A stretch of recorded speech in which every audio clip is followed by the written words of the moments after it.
नमस्कार, सवाल इंडिया का में आपका बहुत बहुत स्वागत है। मेरा नाम है अंकित त्यागी। इस वक्त आप एनडीटीवी इंडिया के साथ में शुरुआत कर रहे हैं एक ब्रेकिंग न्यूज से जो इस वक्त आ रही है। राज्यसभा की 56 जो सीटें हैं उनके लिए 27 फरवरी को चुनाव होंगे। इसकी अधिसूचना 8 फरवरी को जारी होगी, ऐसा इस वक्त जानकारी जो आ रही है उसके हिसाब से सबसे ज्यादा जो सीटें हैं उत्तर प्रदेश की, उसमें 10 सीटें हैं। बिहार महाराष्ट्र की 6-6 सीटें हैं।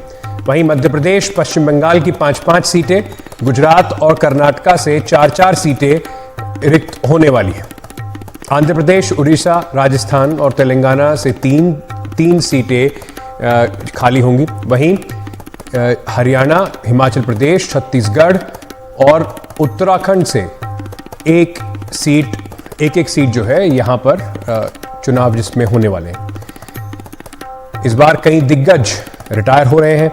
इसमें प्रधानमंत्री मनमोहन सिंह, पूर्व प्रधानमंत्री मनमोहन सिंह, बीजेपी अध्यक्ष जेपी नड्डा, कई केंद्रीय मंत्री इसमें शामिल हैं। हालांकि चुनावों से जो राज्यसभा की दलीय जो तस्वीर है बहुत बदलने वाली नहीं है, ऐसा अनुमान लगाया जा रहा है। एनडीए बहुमत से दूर रहेगा और कांग्रेस बीजेपी से पीछे नंबर 2 की पार्टी इसमें बनी रहेगी। ज्यादा जानकारी हमारे सहयोगी अखिलेश शर्मा इस वक्त दे रहे हैं। अखिलेश जी, मुझे याद है जो ये दिसंबर में चुनाव हुए थे, उन चुनावों से पहले हम लोग एक बार ऐसे ही आकलन करने की कोशिश कर रहे थे कि क्या स्थिति बदलेगी, क्या नहीं बदलेगी। तो अब चुनाव तो संपन्न हो गए हैं। जो उम्मीद कांग्रेस ने इन चुनावों से लगाई होगी वो उम्मीद पूरी होती तो दिख नहीं रही है। तो कैसी तस्वीर राज्यसभा की दिखाई पड़ेगी? नहीं, देखिए, जो बीजेपी की सीटें हैं 7 इन चुनावी राज्यों की अगर आप बात करें तो वो बरकरार रहेंगी, लेकिन कांग्रेस पार्टी की भी राजस्थान और मध्य प्रदेश में जो सीट अभी मौजूदा है वो बरकरार रहेगी। लेकिन कांग्रेस को फायदा होगा तेलंगाना में, जहां पर कि उसकी सरकार बनी है, तो तेलंगाना में उसको 2 सीट का फायदा हो सकता है। इसके साथ बीजेपी को उत्तर प्रदेश में नुकसान हो सकता है, क्योंकि 10 सीटों पर चुनाव उत्तर प्रदेश में होने जा रहा है और वहाँ पर समाजवादी पार्टी ने भी अच्छा प्रदर्शन किया था। तो इस लिहाज से वहाँ पर बीजेपी को 1 या 2 सीटों का नुकसान हो सकता है। मोटे तौर अगर हम बात करें तो इन 56 सीटों में 28 सीटें जो है वो बीजेपी की आज की तारीख में हैं और इसमें कम से कम 25 सीटें बीजेपी दोबारा जीत सकती है, जो आज की तारीख में राज्यों के समीकरण हैं। और इस तरह से कांग्रेस की अगर बात करें तो आज कांग्रेस के पास 30 सीटें हैं राज्यसभा में। माना जा रहा है कि इन चुनावों के बाद 30 से बढ़कर 32 या 33 तक भी कांग्रेस की स्थिति हो सकती है। तो ये कुल मिलाकर के जो स्थिति है वो बनी रहेगी। लेकिन बड़ी बात यह कि कई दिग्गज हैं, जिनमें कि पूर्व प्रधानमंत्री डॉक्टर मनमोहन सिंह हैं, बीजेपी के अध्यक्ष जेपी नड्डा हैं, इनका भी कार्यकाल समाप्त हो रहा है। हिमाचल प्रदेश में अब कांग्रेस की सरकार है, ऐसे में नड्डा राज्यसभा के लिए अगर आते हैं तो कहां से आएंगे, या फिर वो लोकसभा का चुनाव लड़ेंगे, ये भी बीजेपी को तय करना होगा। डॉक्टर मनमोहन सिंह का कांग्रेस पार्टी क्या करेगी ये भी वो तय करेगी, क्योंकि राजस्थान और मध्य प्रदेश से उनको 1-1 सीट मिलने की फिर से संभावना है। तेलंगाना से भी कांग्रेस पार्टी को 2 सीटें मिल सकती है। तो ऐसे में महाराष्ट्र, जहां पर कि एनसीपी में विभाजन हुआ है, वहां पर भी चुनाव अगर होते हैं तो बहुत ही दिलचस्प हो सकते हैं। और ये बड़ी बात इसलिए है क्योंकि लोकसभा चुनाव से ठीक पहले राज्यसभा की 56 सीटों पर चुनाव हो रहे हैं और कई जगह पर बीजेपी ये कोशिश करेगी कि अगर दूसरे खेमे से विधायकों को अपने पाले में लाना है तो ये एक बड़ा मौका होगा, ताकि इसके सहारे लोकसभा के जो समीकरण उनको भी साथ लिया जाए। तो इस लिहाज से राज्यसभा के जो चुनाव होने जा रहे हैं ये काफ़ी महत्वपूर्ण है। लेकिन यहाँ पर यह स्पष्ट कर दूं कि जो दलीय स्थिति है राज्यसभा में, बीजेपी आज की तारीख में 93 सीटों पर है 238 में से, वो स्थिति कमोबेश बरकरार रहेगी। और जहाँ तक एनडीए का प्रश्न है अंकित, ऐसा लगता है कि 2026 और 2028 से पहले वो बहुमत के आंकड़े से दूर ही रहेगा। 2026 और 2028 से पहले, यानी कि अभी भी 2 साल दूर है और उसके बाद बीच में 2 लोकसभा चुनाव भी हैं। तो उससे क्या स्थिति बनेगी, परिस्थिति रहेगी, ये बहुत महत्वपूर्ण होगी। पर अखिलेश जी, बहुत बहुत शुक्रिया हमारे साथ जुड़ने के लिए। इस खबर पर आगे बढ़ते हैं और बात करते हैं राहुल गांधी की भारत जोड़ो न्याय यात्रा की, जो अभी पहुंची है बिहार। और बिहार पहुंचने से पहले लगातार कहा जा रहा है कि देखिए, जहां जहां यात्रा पहुंच रही है वहां पर इंडिया गठबंधन को नुकसान होता ही दिखाई पड़ रहा है। असम में राहुल गांधी ने कहा कि उन्हें रोकने की काफ़ी कोशिशें की गई थी। असम में उनके खिलाफ एफआईआर हुई। बंगाल में दाखिल हुए, तो बंगाल में दाखिल होने के बाद होने से पहले ही तृणमूल कांग्रेस ने कह दिया कि हम तो अकेले ही चुनाव लड़ लेंगे, गठबंधन नहीं करेंगे किसी के साथ। और अब जब यात्रा बिहार पहुंची है तो नीतीश कुमार पाला बदल के इंडिया का हाथ छोड़कर एनडीए के साथ नई सरकार बना चुके हैं। राहुल गांधी ने बिहार पहुंचते ही बीजेपी और आरएसएस पर निशाना साधा। कहा कि देश में आरएसएस और बीजेपी नफरत फैला रही है, लेकिन जहां राहुल गांधी भारत जोड़ो न्याय यात्रा से कांग्रेस की खोई जमीन हासिल करने की कोशिश कर रहे हैं, वहीं पर इंडिया गठबंधन के सहयोगी हाथ छोड़ते नजर आ रहे हैं। तो एक तरफ यात्रा चल रही है, कोई रहा है टूट और कोई रहा है रूट। ये अब तक की कम से कम पूरी कहानी अब तक की इस यात्रा के आसपास की जरूर रही है। जरा पहले राहुल गांधी ने क्या कहा, आपको वो सुनवाते हैं। देश में आरएसएस की विचारधारा, बीजेपी की विचारधारा ने हिंसा और नफरत फैला रखी है। भाई भाई से लड़ रहा है,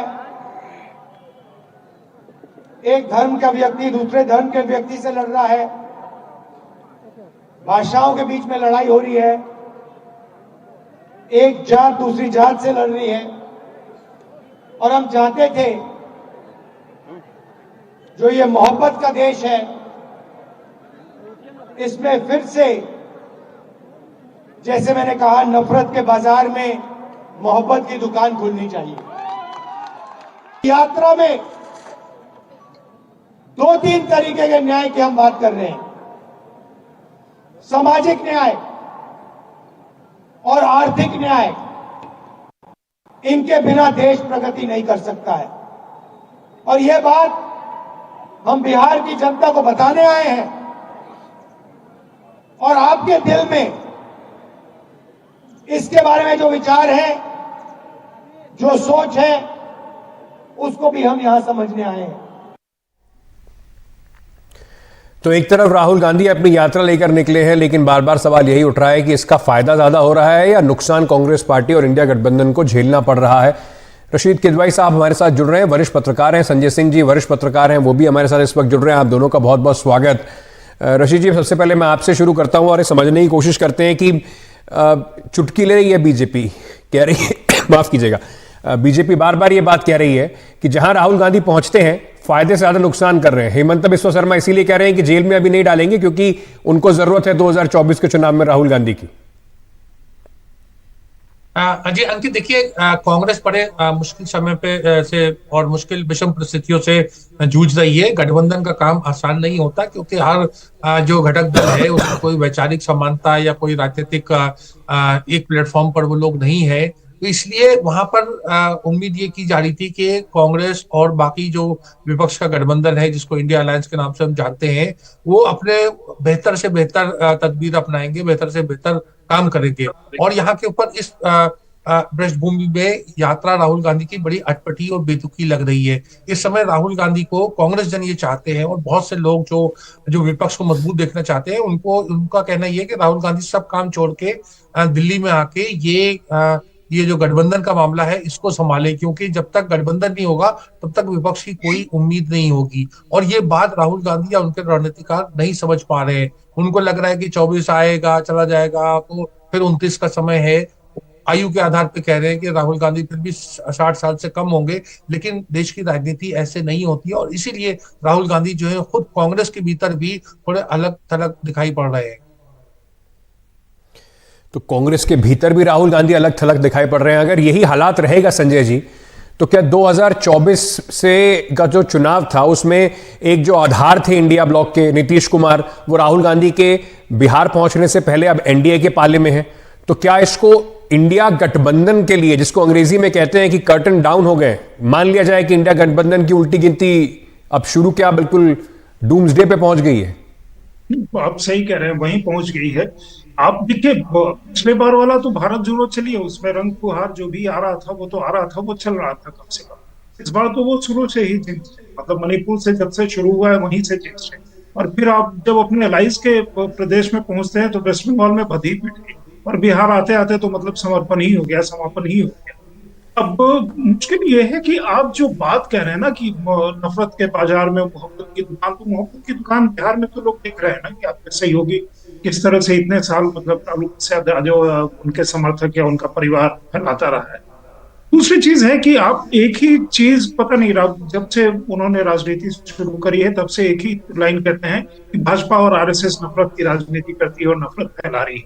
प्राण प्रतिष्ठा के बाद देश का माहौल बिल्कुल बदला हो रहा है। उस समय में अगर आपको उसको काउंटर करना है तो कोई सब्सटैंटिव बात करनी होगी। एक पहली बात। दूसरी चीज, मैं राशिद के भाई जी जो कह रहे थे उससे पूरी तरह सहमत हूँ। समय में नेता को जरूरत होती है स्ट्रैटेजी की, पॉलिसी की। वहां घूम रहे हैं जहां मतलब इस घूमने का कोई मतलब नहीं। अभी मतलब परसों जो वो बात कर रहे हैं, एक कांग्रेस के सज्जन मुझे से अच्छे वो समझ चाहे थे, उन्होंने कहा कि राहुल जी के पास अभी बहुत एज का बहुत एडवांटेज है। सबसे बड़ा एडवांटेज राहुल जी के पास एज का है। उससे 20 साल के बाद भी तो राहुल जी सिर्फ 70 के आसपास होंगे, 70 पार करेंगे, तो अभी बहुत टाइम है। तो ये अगर इस सोच के साथ आप चलेंगे तो कहाँ से, मतलब कौन सी चुनाव की आप तैयारी कर रहे हैं? पहले भी कांग्रेस पार्टी इस चुनाव में, जो मेरा आकलन था, वो सिर्फ और सिर्फ विपक्ष का ओहदा जो है, मतलब टेक्निकली विपक्ष का दर्जा मिल जाए, जहां एलओपी शायद तीसरी बार मिल जाए, उसी की लड़ाई में थी। कभी सत्ता में आने की या बीजेपी को बाहर करने के लिए इस समय की जो राजनीति है उसमें आपको अल्टरनेट एक विजन होना जी। चाहिए। स्टेट में बहुत सारे कारण से आप आ जा सकते हैं, लेकिन केंद्र में आने के लिए एक अल्टरनेट विजन, और दूसरे जिस चीज पे आप सक्षम रूप से मोदी को ढा पाए, वो दोनों दोनों तो में से कहीं नहीं, कहीं है ही नहीं। रशीद जी, क्या तो इसको मान के चलें कि कांग्रेस ने भी हथियार डाल दिए हैं क्या? मतलब 2024 का चुनाव अपनी पहुंच से बाहर हो गया है, ये उन्होंने ऐसा मान लिया है। तो क्या देश के लोकतंत्र में जो एक मजबूत विपक्ष की भूमिका होती है उसको निभाने में भी बिल्कुल असफल दिखाई पड़ रहे हैं इस समय? अंकित, मैं ये नहीं कहूंगा कि कांग्रेस ने सारी उम्मीद छोड़ दी है या हथियार डाल दिए हैं। दरअसल वो जो हालात है, उन हालात को समझने के लिए वो उस तरीके का उसका प्रयास नहीं कर रहे हैं। एक जैसे शुतुरमुर्गी सोच होती है कि मतलब मल्लिकार्जुन कांग्रेस के अध्यक्ष है, वो संभाल लेंगे। गांधी परिवार के सदस्य कह सकते हैं कि उनके पास कोई अधिकृत कोई ऐसी पोजीशन नहीं है जिसमें उन्हें जरूरी हो या उन्हें बाध्य करे कि वो दिल्ली में आकर के अपनी रणनीति बनाए और विपक्ष को एकजुट करे। लेकिन ये बातें देखिए परसेप्शन की होती हैं। मैं बार बार कहता हूँ, जैसे हमारे मित्र संजय भी इशारा कर रहे हैं कि राम मंदिर के बाद जो देश का एक राजनीतिक माहौल बना है, राजनीति जो है हथियार डालने के लिए नहीं होती है। इलेक्टोरल पॉलिटिक्स में आपको पूरे दमखम से होना चाहिए। ये बात सब जानते हैं, जग जाहिर है कि कांग्रेस और आम आदमी पार्टी में बड़े वैचारिक मतभेद है और उनमें कोई एक उस तरह की कंपेटेबिलिटी भी नहीं है जैसी जो ममता बनर्जी के साथ या शरद पवार की पार्टी के साथ है। और या तो इसमें बहुत ज्यादा आपको मेहनत करनी पड़ती है। मेहनत का मतलब ये नहीं होता कि एक कमेटी बना दी और आप बेखबर हो गए। इसमें लीडर का वन ऑन वन एक पूरा का पूरा एक उनका एक केमिस्ट्री चलती है, एक उनकी रेपो बिल्डिंग का काम होता है। ये गठबंधन का काम आसान नहीं है। हमने बहुत सारे देखे, 1989 का, 1996 का, 2004 का, वो प्रयास नहीं नजर आते। हार जीत तो देखिए जनता तय करेगी। हम अभी ये नहीं कह सकते कि 24 का रिजल्ट क्या आएगा। और मेरा अपना पहला आकलन ये था, जब जून में इंडिया गठबंधन बना था और एक सीट पर एक उम्मीदवार की बात हुई थी, तो मुझे लगा था कि काफी चुनौतीपूर्ण मामला है और हो सकता है भाजपा 272 का अंक प्राप्त करने से भी वंचित हो जाए। लेकिन आज मुझे लग रहा है कि ऐसा उस तरफ नहीं नजर आ रहा है। तो इसकी जिम्मेदार जो है वो कांग्रेस और घटक दल है। और एक और बात अंकित, मैं कहूंगा कि देखिए जो क्षेत्रीय दल है, उनका डीएमके हो, चाहे ममता बनर्जी हो, चाहे अरविंद केजरीवाल हो, वो या हेमंत सोरेन हो, अपने अपने राज्यों में उनकी सत्ता है, वो वंचित नहीं है। तो उस तरीके से वो संपन्न है राजनीतिक रूप से। कांग्रेस संपन्न नहीं है, तो कांग्रेस को हाथ पैर मारना चाहिए। ठीक है, लेकिन संजय जी, सारा ठीकरा कांग्रेस और राहुल गांधी पे फोड़ दें तो क्या काम चल जाएगा?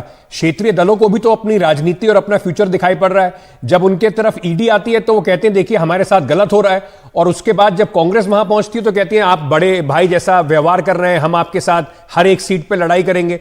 तो कहीं ना कहीं क्या सारे बाकी राजनीतिक दल भी अपनी ईगो को नीचे नहीं रख पा रहे हैं, ये तय नहीं कर पा रहे हैं कि उनकी लड़ाई है किससे, नरेंद्र मोदी से या कांग्रेस पार्टी से? अंकित, अगर मैं कहूं तो इस समय कांग्रेस जो है ना, सबका फेवरेट पंचिंग बैग हो गया है।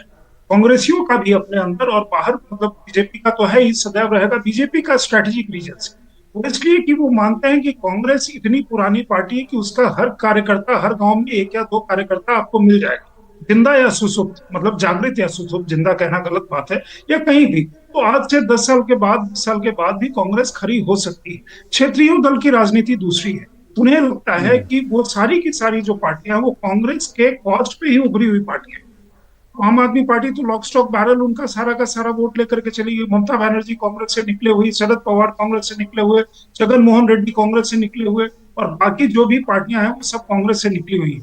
तो कांग्रेस का बहुत अच्छा इस्तेमाल करिए, वो अपोजिशन के हाई टेबल पे आने के लिए, वो बात करने के लिए, कांग्रेस को दबाने के लिए भी, उनको भी वो धक्का बताने के लिए भी, और साथ में अपना वर्चस्व बताने के लिए कि अब बड़े भाई हो, आप छोड़ दो। और उसके बाद ये भी बताने के लिए, बड़े भाई कैसे हो कि तुम एक ही सीट, तो सीट जीत पाते हो और वो भी एक नहीं जीत पाते, पहले तुम बताओ कि विनेबल कैंडिडेट कौन है, तब तुम्हें बताएंगे सीट शेयरिंग क्या देना है। तो वो पार्टियां भी वैसे ही हैं, वो मेरे ख्याल से वो खेल रही हैं। और बिहार में जो कुछ भी हुआ उसके बाद जो इंडिया अलायंस जिसे आप कहते हैं, बीजेपी इंडिया अलायंस कहती है, वो उसका जो भी साख वजूद या चर्चा परिचर्चा था, वो बिल्कुल जो मिट्टी का किला होता है उसकी तरह, बालू का किला उसकी तरह वो धंस ढह गया और बहुत समय जो है बचा नहीं है। तो बहुत कठिन है डगर पनघटकी 2024 की। अगर एक बड़ी चुनौती भी सामने रखनी है तो एक बार फिर से मुस्तैदी से, तेज गति से जाकर दोबारा से शायद ड्राइंग बोर्ड पर ऑपोजिशन की जो पार्टीज हैं उनको अपनी एक नई स्ट्रैटेजी अपनानी होगी, क्योंकि जो कम से कम अभी तक होता आया है वो कहीं से भी कुछ करता हुआ ऐसा दिखाई नहीं पड़ रहा, कोई ऐसी चुनौती पेश करता दिखाई नहीं पड़ रहा जिससे भारतीय जनता पार्टी के माथे पर शिकन आए। बहुत बहुत शुक्रिया आप दोनों का हमारे साथ जुड़ने के लिए। एक छोटा सा ब्रेक लेके वापस आ रहे हैं, खबरों का सिलसिला जारी है, बने रहिए हमारे साथ।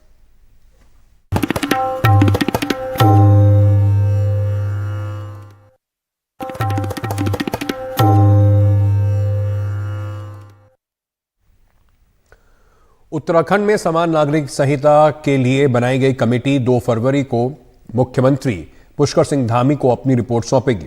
5 फरवरी को मुख्यमंत्री धामी इस रिपोर्ट को विधानसभा में पेश करेंगे, ऐसी खबर इस वक्त आ रही है। उत्तराखंड पहला ऐसा राज्य बन सकता है जो यूसीसी को इम्प्लीमेंट करे, यूसीसी को एक कानून के तौर पर अपने यहाँ पर उस जगह दे। हमारे साथ इस वक्त हमारे सहयोगी अखिलेश शर्मा जुड़ रहे हैं। अखिलेश जी, 2024 के चुनाव से पहले ये एक बड़ा राजनीतिक कदम भी होगा अब बीजेपी की तरफ से, उत्तराखंड सरकार की तरफ से, अगर इसको लागू कर दिया जाता है तो। बिल्कुल अंकित, देखिए बीजेपी के 3 विवादास्पद एजेंडे पे बात कही जाती थी, इसको लेकर की आलोचना होती थी, विपक्ष उसकी आलोचना करता था। अनुच्छेद 370 का खात्मा, राम मंदिर का निर्माण और समान नागरिक संहिता को लागू करना, इनमें से 2 जो बड़े वादे थे वो बीजेपी ने पूरे कर दिए। अब सवाल पूछा जा रहा था कि क्या समान नागरिक संहिता का नंबर अगला है, और अब इसका जवाब मिल गया है। उत्तराखंड जो कि बीजेपी शासित राज्य है, विधानसभा चुनाव में मैनिफेस्टो में बीजेपी ने इसका वादा किया था। उसके बाद रंजना प्रकाश देसाई की अध्यक्षता में एक समिति बनाई थी 5 सदस्यों की, वो समिति अपनी रिपोर्ट 2 फरवरी को सौंपने जा रही है। ये जानकारी मुख्यमंत्री पुष्कर सिंह धामी ने एक ट्वीट के जरिए दी है। और ये आपको बता दें कि पहले ये फैसला हो चुका था कि 5 फरवरी को उत्तराखंड विधानसभा का विशेष सत्र बुलाया गया है, जो कि समान नागरिक संहिता के विधेयक को पारित करने के लिए ही बुलाया गया है। तो यानी जो कमेटी की रिपोर्ट है वो आएगी, उसके बाद जो सरकार का जो ड्राफ्ट बिल है वो भी एक तरह से तैयार हो जाएगा, और उसके बाद कैबिनेट की मंजूरी मिलते ही 5 तारीख को इसको पारित करा लिया जाएगा विधानसभा के भीतर। और इस तरह से उत्तराखंड आज़ादी के बाद देश का ऐसा पहला राज्य बन जाएगा जहाँ पर कि समान नागरिक संहिता लागू होगी। मैं आपको ये भी बता दूं कि बीजेपी की तैयारी ये है कि उत्तराखंड के पारित होने के तुरंत बाद गुजरात और उसके बाद असम, जो 2 अन्य बीजेपी शासित राज्य हैं, इनमें भी लोकसभा चुनाव से पहले बीजेपी समान नागरिक संहिता का कानून लागू करवा सकती है। तो ये महत्वपूर्ण बात है। और इसमें यह भी जानकारी दे दें आपको कि जो ड्राफ्ट आया है, अभी तक जो जानकारी मिली है उसके मुताबिक मोटे तौर पर ये उत्तराखंड में महिलाओं के सशक्तिकरण के लिए बहुत बड़ा विधेयक बनने के, कानून बनने के लिए तैयार हो रहा है। इस तरह से इसको देखा जा रहा है, जहाँ पर कि पूर्वजों की संपत्ति में महिलाओं को बराबरी का अधिकार होगा। इसके साथ साथ जो बहुविवाह प्रथा है उस पर भी पूरी तरह से रोक लग जाएगी। लिव इन रिलेशनशिप जो है उसको आपको रजिस्टर कराना होगा, और इसके साथ साथ जो अन्य कुरीतियां हैं समाज में उन्हें दूर करने का प्रयास किया जाएगा। हालांकि महिलाओं के जो विवाह की उम्र है वो 18 वर्ष रखने का बात कही गई, 21 वर्ष बढ़ाकर करने की बात नहीं कही गई है। महत्वपूर्ण जानकारी अखिलेश जी इस वक्त हमें देते हुए, एक बड़ा राजनीतिक कदम भी इसको देखा जा रहा है, और साथ ही साथ इसको महिला सशक्तिकरण के तौर पर भी भारतीय जनता पार्टी जरूर पेश करना चाहेगी। आगे बढ़ते हैं और बात करते हैं पश्चिम बंगाल में बैरकपुर में भारतीय जनता पार्टी के एक प्रदर्शन के दौरान जबरदस्त हिंसा हो गई। कानून व्यवस्था के खिलाफ प्रदर्शन कर रही थी बीजेपी के जो कार्यकर्ता, वहां पर लोगों को काबू में पाने के लिए पुलिस ने बल का प्रयोग किया और साथ ही साथ जो पानी की जो फुहार है, जो वाटर कैनन है, उसका भी इस्तेमाल किया गया। मेरे सहयोगी सौरभ गुप्ता इस वक्त हमारे साथ जुड़ रहे हैं। सौरभ, किस बात को लेकर प्रदर्शन हो रहा था? इसकी जो तस्वीरें हैं वो काफी हैरान करने वाली तस्वीरें हैं। देखिए, आज बीजेपी का प्रदर्शन था पश्चिम बंगाल में और इस प्रदर्शन के दौरान पुलिस ने बल का प्रयोग किया। यहाँ पे कहा जा रहा है कि बीजेपी की तरफ जो प्रोग्राम था बीजेपी की तरफ से, उसमें ये प्रोग्राम था कानून भंग करने का प्रोग्राम था और सीपी ऑफिस घेराव करने का प्रोग्राम था बैरकपुर में। पुलिस का क्लेम है बीजेपी वर्कर्स ने पत्थर मारे और उन्हें मजबूर किए कि वाटर कैनन और लाठीचार्ज यूज करे। बीजेपी का ये क्लेम है कि देखिए, वहां पे पुलिस उनके सपोर्टर को लाठीचार्ज किया गया है और महिलाओं को भी लाठीचार्ज किया गया है, ऐसा बीजेपी का एक दावा है। और ये अभी आप देख सकते हैं जो तस्वीरें हैं उसमें दिख रहा है पत्थर भी फेंका जा रहा है उठा उठा के। और तो जरूर पुलिस के दावे को यहाँ तस्वीरों से जो है इस्टेब्लिश हो रहा है। और जो पुलिस ने बल प्रयोग किया है और पानी का जो फुहार यूज किए है उसका भी तस्वीर है। तो बीजेपी का जो कार्यक्रम था आज सीपी ऑफिस घेराव का और कानून भंग करने का प्रोग्राम, उस दौरान ये हिंसा हुआ और पुलिस ने कहा है कि पत्थर फेंका गया बीजेपी के प्रदर्शनकारी की तरफ से। उसके बाद लाठीचार्ज किया गया और पानी का फुहार का इस्तेमाल भी किया गया। और बीजेपी का दावा है कि उनके कार्यकर्ता के ऊपर पुलिस ने लाठीचार्ज किए और लाठीचार्ज के दौरान उनके महिला कार्यकर्ता के ऊपर भी हिंसा हुआ है, ऐसे बीजेपी का दावा है। स्थिति गंभीर से अभी भी टेंस है और पुलिस का कहना है कि स्थिति अभी काबू में पाया गया है। सौरभ, बहुत बहुत शुक्रिया हमारे साथ जुड़ने के लिए।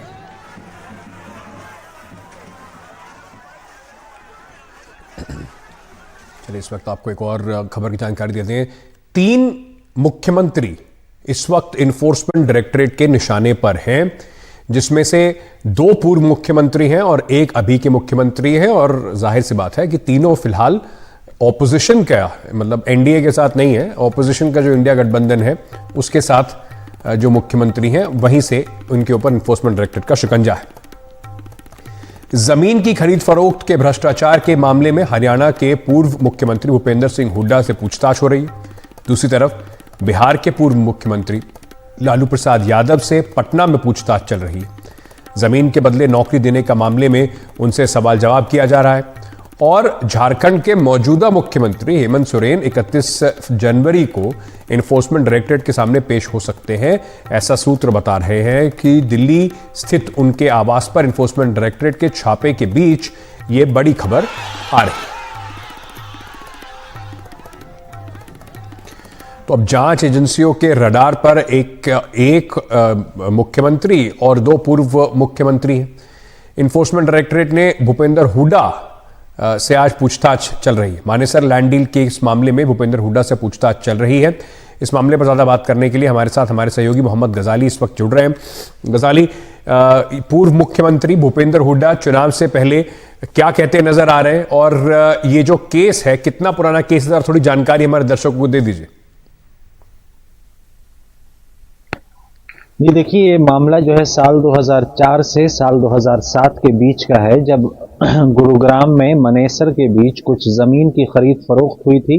जमीन सरकार की तरफ से बेचा गया था किसानों को। उसके बाद यह आरोप लगाया किसानों ने ही, वहां के लोकल गांव के किसान या सरपंच ने, कि हमें जिस दाम पर यह बेचा गया है जमीन की असल वैल्यू उससे कुछ ज्यादा है। यह शिकायत उस वक्त हुई जब किसानों से जमीन खरीदने के बाद सरकार ने इसको ज्यादा दामों पर आगे बेचा। इसमें भूपेंद्र सिंह हुड्डा के अलावा जो है कई सरकारी अफसर भी आरोपी हैं या आरोप में शामिल हैं।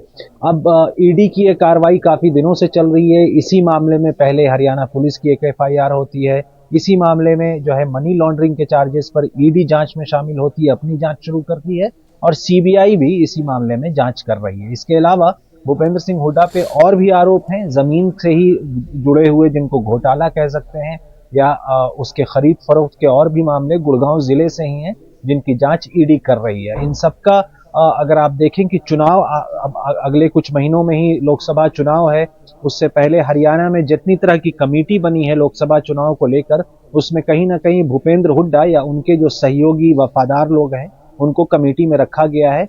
और फिलहाल इलेक्शन से पहले इस तरह की कार्रवाई जो है अक्सर भूपेंद्र सिंह हुड्डा के साथ होती आई है। ये बात विपक्ष और सरकार दोनों ही लोग कहते आए हैं। देखना होगा कि इस कार्रवाई के बाद अगली बार सवाल जवाब के लिए कब बुलाया जाता है और इस मामले में आगे होता क्या है। बहुत बहुत शुक्रिया हमारे साथ जुड़ने के लिए मोहम्मद गजाली, और ये सारी खबर हमारे दर्शकों तक पहुंचाने के लिए। आगे बात करते हैं मुख्यमंत्री हेमंत सोरेन की। उनसे जुड़ी एक खबर यह आ रही है कि सूत्रों ने बताया है कि हेमंत सोरेन 31 जनवरी को एनफोर्समेंट डायरेक्टरेट के सामने अपने आप को प्रस्तुत कर सकते हैं। उन्होंने ईडी को चिट्ठी लिखकर इस बात की जानकारी दी है। जमीन घोटाले से जुड़े मनी लॉन्ड्रिंग के मामले में हेमंत सोरेन से एनफोर्समेंट डायरेक्टरेट पहले भी पूछताछ कर चुकी है।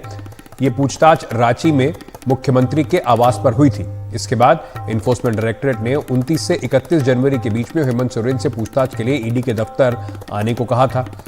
इस बीच ईडी की एक टीम आज दिल्ली में हेमंत सोरेन के घर पर पहुंची, लेकिन हेमंत सोरेन वहां पर नहीं मिले।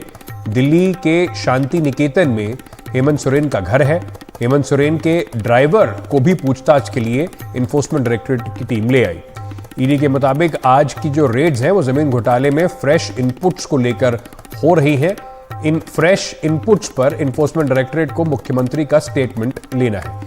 चलते हैं, हमारे सहयोगी इस वक्त हमारे साथ जुड़ रहे हैं मुकेश सिंह सेंगर। मुकेश, हेमंत सोरेन काफी दिनों से एनफोर्समेंट डायरेक्टरेट के साथ एक कहें तो एक लुका छिपी का खेल जारी है। 6 समन हुए, उसके बाद वो एक बार प्रस्तुत हुए, तो क्या ये जो कहीं ना कहीं बात बार बार निकल के आ रही है कि अब उनकी गिरफ्तारी तय है?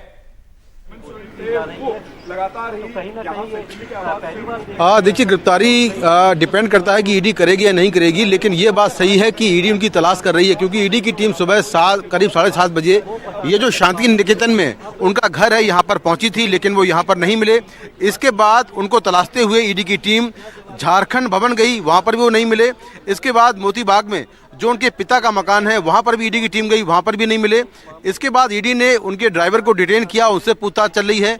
उनकी सिक्योरिटी में जो लोग जुड़े हुए हैं उनसे पूछताछ की गई है, लेकिन कहीं से भी जानकारी नहीं मिल पा रही कि आखिर जो हेमंत सोरेन है वो कहाँ हैं। तो ईडी की टीम आज सुबह से उनकी तलाश कर रही है। ईडी के मुताबिक जमीन घोटाले से जुड़े मनी लॉन्ड्रिंग के मामले में कुछ नए इनपुट मिले हैं, और नए इनपुट के बेसिस पर हेमंत सोरेन का जो बयान है, स्टेटमेंट है, वो रिकॉर्ड करना बेहद ज़रूरी है। हालांकि उनको 29 जनवरी से लेकर 31 जनवरी के बीच ईडी ऑफिस में पेश होने के लिए कहा गया था, लेकिन इसी बीच ईडी को इस पूरे मामले में कुछ नए इनपुट मिले, जिनके बेसिस पर उनसे पूछताछ करना जरूरी है। हेमंत सोरेन दिल्ली परसों पहुंच गए थे। कल उन्होंने कुछ वकीलों से मुलाकात की और अपने केस को सुप्रीम कोर्ट में मूव करने की बात कही थी। उनका जो चार्टर्ड प्लेन है वो दिल्ली एयरपोर्ट पर खड़ा हुआ है, और ये प्लेन आज सुबह निकलना था झारखंड के लिए, लेकिन हेमंत सोरेन वहां पर नहीं पहुंचे, इसलिए प्लेन वहां पर खड़ा हुआ है। तो अब तक वो कहां हैं ये बात उनके पार्टी कार्यकर्ताओं को भी नहीं पता है, वो भी लगातार फोन करके जानकारी मांग रहे हैं। ईडी के अफसर भी उनकी तलाश कर रहे हैं। वहीं ये जो पूरा मामला है, इसको लेकर पहले जो ईडी है वो 8 बार सम्मन जारी कर चुकी थी। अब उनसे एक बार फिर से पूछताछ करने आई थी, लेकिन फिलहाल हेमंत सोरेन लापता हैं। हेमंत सोरेन लापता है, और ये भी शायद पहली बार होगा कि मुख्यमंत्री एक है राज्य के जिन्हें ढूंढा जा रहा है और अब तक उनका कोई अता पता नहीं चल पा रहा है। जो तस्वीरें आप देख रहे हैं, ये तस्वीरें जो सारी आ रही हैं, ये दिल्ली के शांति निकेतन स्थित हेमंत सोरेन के घर की तस्वीरें। आगे बढ़ते हैं और बात करते हैं एक और पूर्व मुख्यमंत्री की। आज बिहार के पूर्व मुख्यमंत्री लालू प्रसाद यादव से जमीन के बदले नौकरी के मामले में एनफोर्समेंट डायरेक्टरेट की पूछताछ चल रही है। आज लालू प्रसाद यादव पटना में एनफोर्समेंट डायरेक्टरेट के जोनल दफ्तर पहुंचे, जहां उनसे पूछताछ हो रही है। ये नहीं, इस मामले में तेजस्वी यादव से भी पूछताछ कल करेगी एनफोर्समेंट डायरेक्टरेट। वहीं इस मामले में 2 दिन पहले एनफोर्समेंट डायरेक्टरेट की चार्जशीट पर संज्ञान लेते हुए दिल्ली की राउज एवेन्यू कोर्ट ने राबड़ी देवी, मीसा भारती और हेमा यादव को 9 फरवरी को पेश होने के लिए कहा है।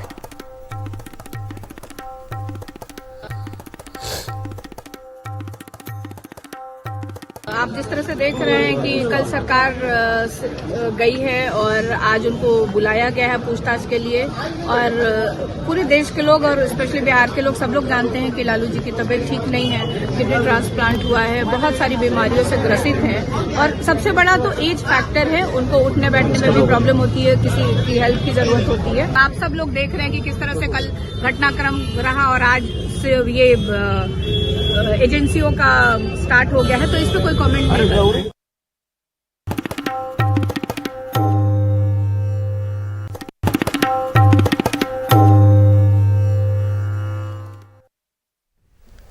आज ज्ञानव्यापी मामले में हिंदू पक्ष ने सुप्रीम कोर्ट के जो याचिका दाखिल की, उस याचिका में ज्ञानव्यापी परिसर में कथित शिवलिंग के एएसआई से वैज्ञानिक सर्वे कराने के आदेश की उन्होंने मांग की है। हिंदू पक्ष ने कहा है कि सर्वे बिना शिवलिंग को नुकसान पहुंचाए किया जाए। आपको बता दें कि मौजूदा वजू खाना सुप्रीम कोर्ट ने के आदेश के बाद से सुरक्षित है। इसी जगह पर शिवलिंग होने का दावा हिंदू पक्ष करता रहा है, मुस्लिम पक्ष इसे फवारा बताता रहा है।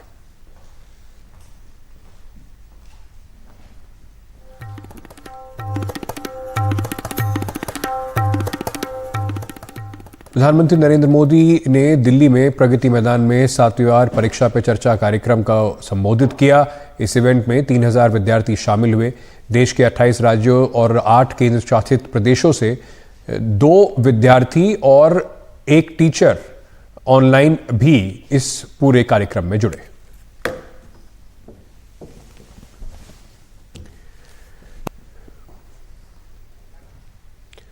आज के लिए सवाल इंडिया का में इतना ही। खबरों का सिलसिला एनडीटीवी इंडिया पर जारी है, बन रही हमारे साथ।